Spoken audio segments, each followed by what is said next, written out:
Well, hello and welcome to another episode of These Three Things. My name's Ben Morgan with the Center for Crisis and Risk Communications, and what a treat, because today, you can't get any better when your name is Benjamin.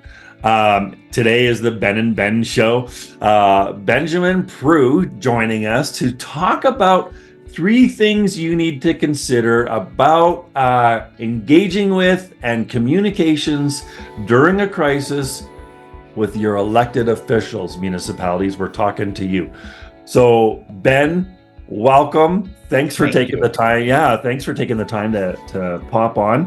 Why don't we start? I know you're in the Edmonton area. You are just such a profound champion of municipal communications and municipal communicators. And if you're not following Ben Proulx on LinkedIn, follow him, because he's always got these great let's get to work advice and tips. Love it. So maybe just a little bit about you, Ben. How did you get into this space? What passion drove you there? And then we'll kind of pivot to this crisis conversation. Yeah, absolutely. I actually started in media. I did 10 years in print journalism and then a few years in radio, and got out of media.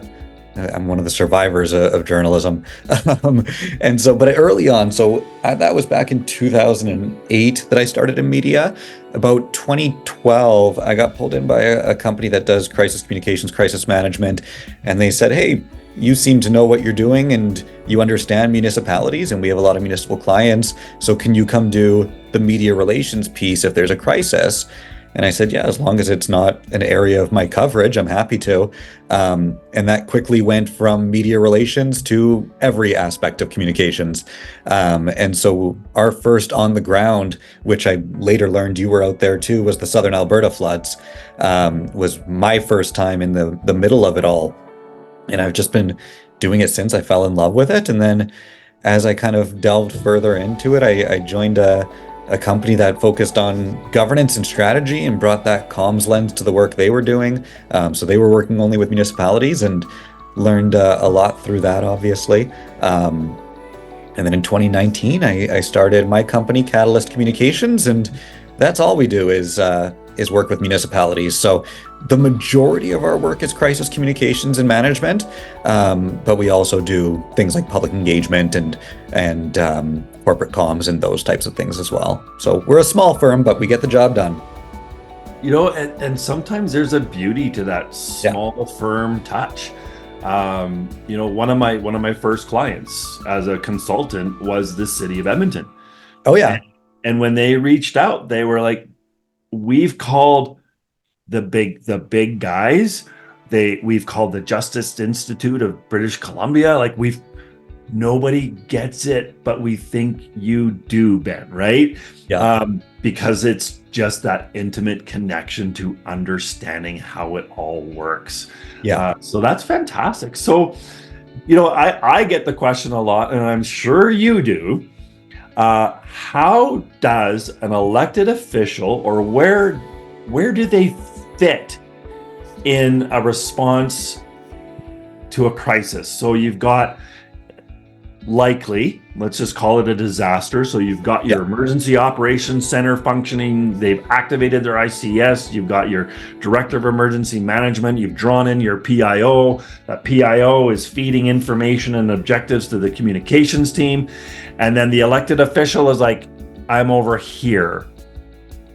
Yeah. So three things, Ben. What do we need to think about? The most important one is that the elected official doesn't go rogue.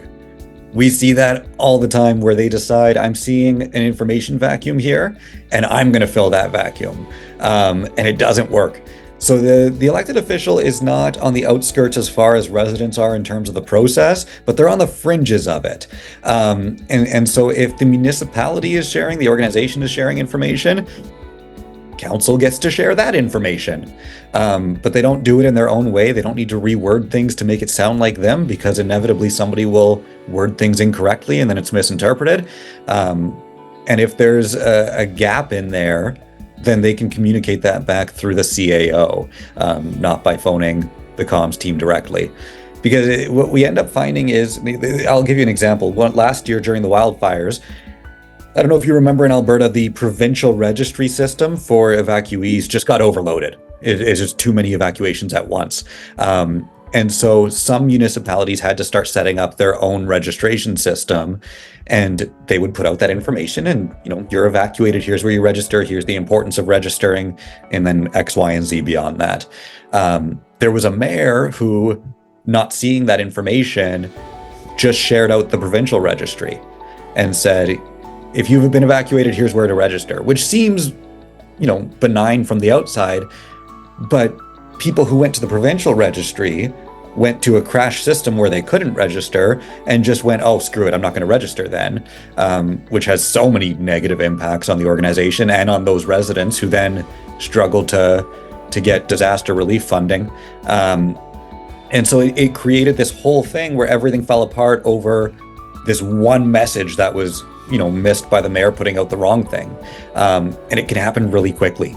And so councils just need to echo what's already going out. I appreciate how you said, don't let your electeds go rogue. So, so sticking with one thing, how do you help your elected officials not go rogue?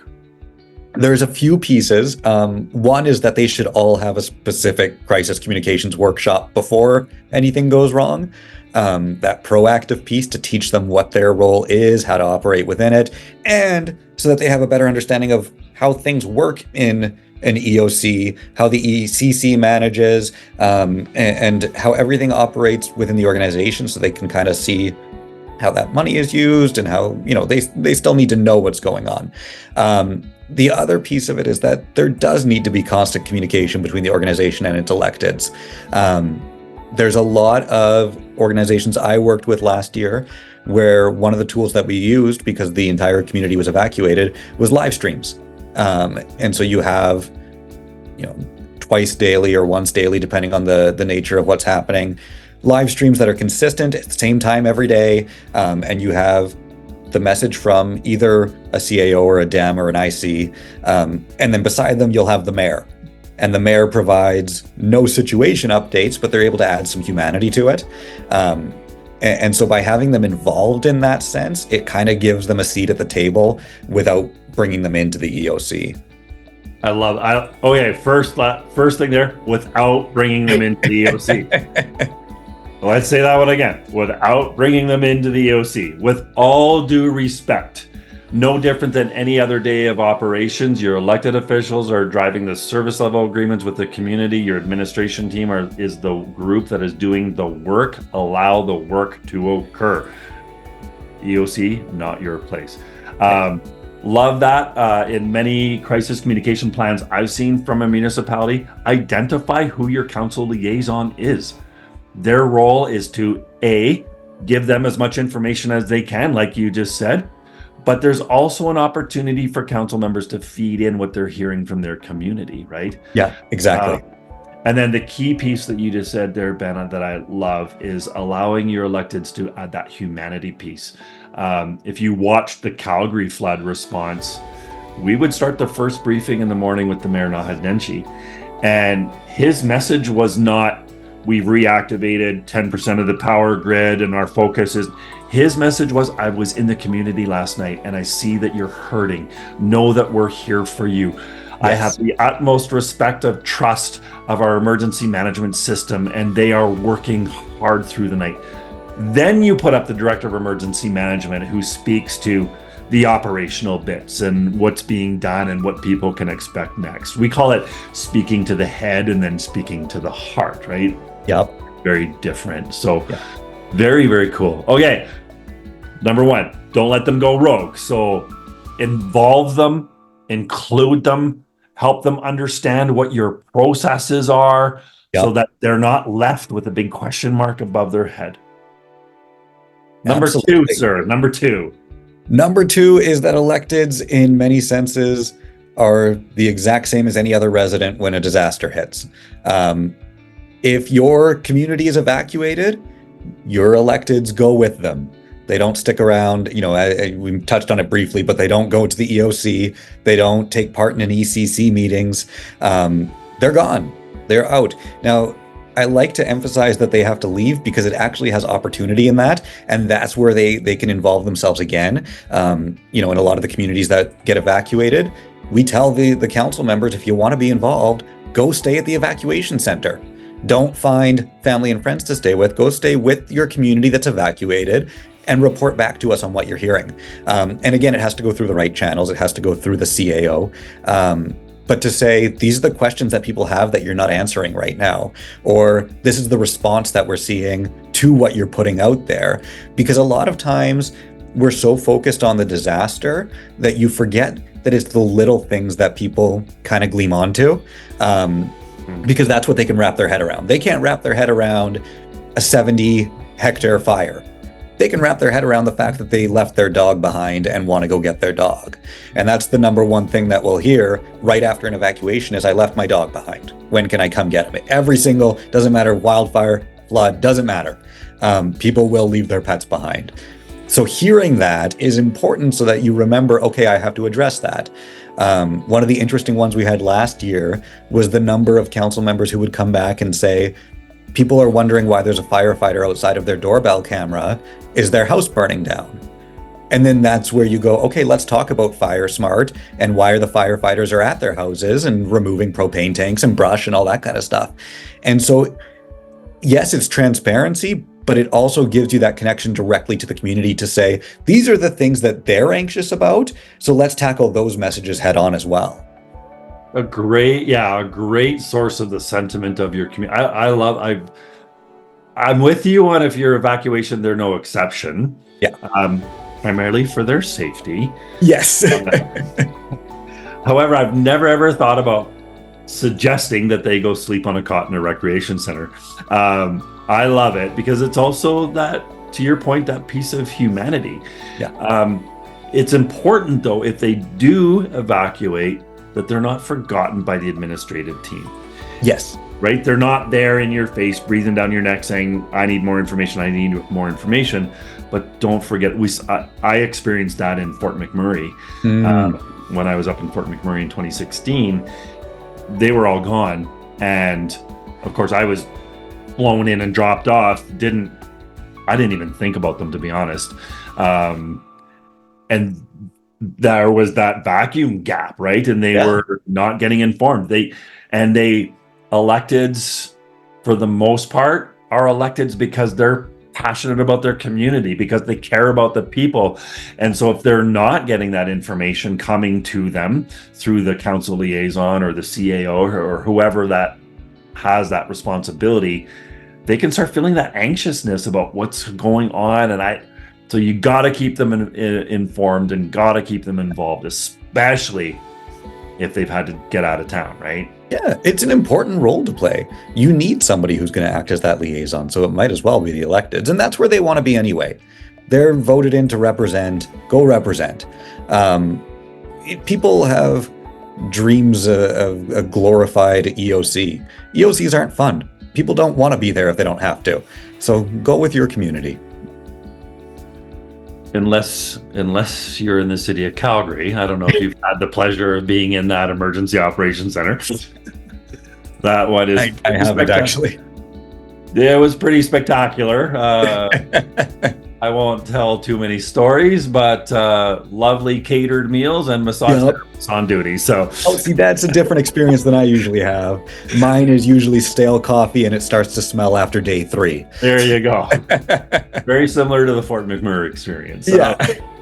Okay, so number 1. Oh, where did I go?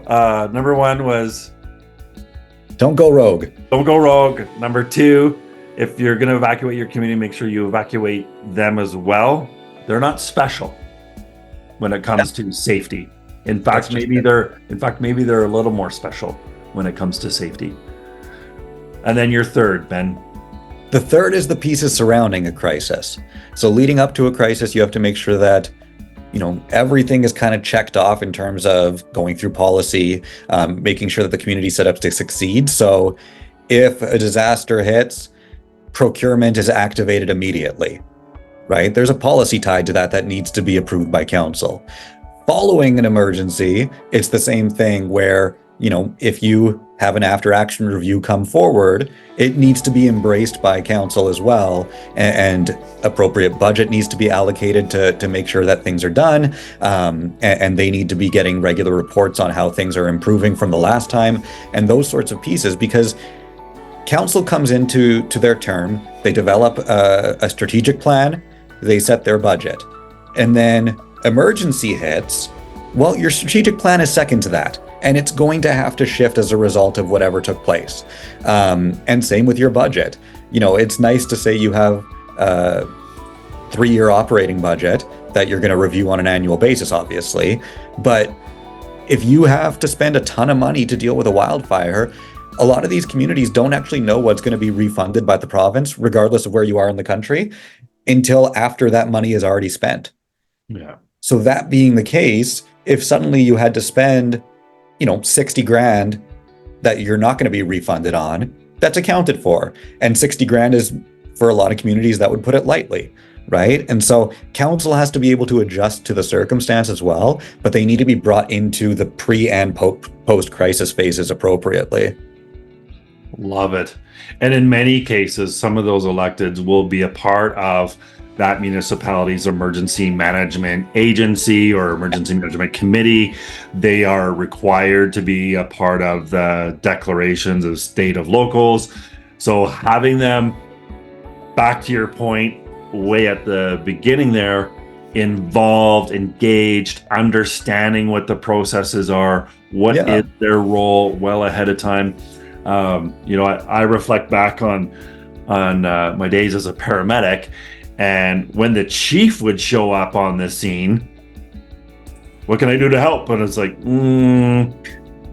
could you go out to the ambulance and hang an IV bag for me? We'll be out soon. And it's just like, go that way. That's a good point too, because a lot of councils will be proactive in that way.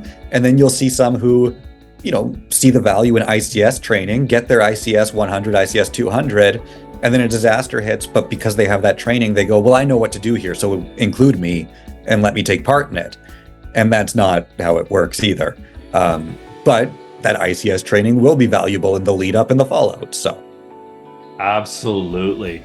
Okay, summarize it for us. Wrap us up with your three things to consider when council is involved in a crisis or a disaster. Number 1, don't go rogue. That's always and forever the biggest one. Number 2, go with your community. You don't need to be in the EOC. And number 3, involve yourselves in the pre-crisis and post-crisis phase. Love it. Ben Proulx, thank you for hanging out and sharing your top 3 things. That's Ben with Catalyst Communications in the Edmonton, Alberta area. And I'm loving the friendship that we're creating. So thanks for popping on. Thanks for having me.